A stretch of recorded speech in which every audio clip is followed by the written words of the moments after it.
How are you learning to better cultivate and develop millennial-generation talent? I sometimes hear stories about how older HR people think about millennial talents. And I used to laugh about them because they would say millennial talents are very flaky and they're very they kind of like a little bit in love with themselves. And I would always say, no, they're just like, they just want to live their dream and they're like very passionate. Um, I I can see a little bit where they're coming from. I think there's a middle ground there. That I've realized that people in our generation really have a strong sense of wanting to be independent, wanting to be kind of, even within a job, have their freedom. They want to have set goals, but then they want to get there by themselves.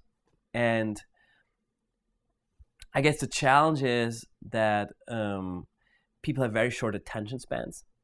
They're not always very patient.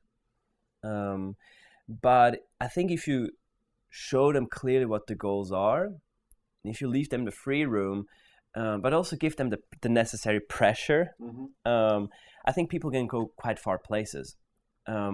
However, it's just giving the free room doesn't do the job. And so I think that's also where I see the challenge. I've had the experience that people in our generation give up quite easily and just move on to the next thing. While maybe someone a generation before would have kind of fought it out, stick with the job, figure it out, and kind of make it work. That's something to be careful about. I do this in talking every month. I do a one-on-one debrief with everyone on the team. We go and take a walk around the block, and we just talk how they're feeling. To have really like an early sense of like, how is it really going for them? Yeah. What is frustrating them?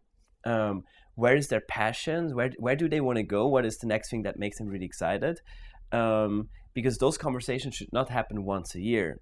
Ideally, they should happen all the time.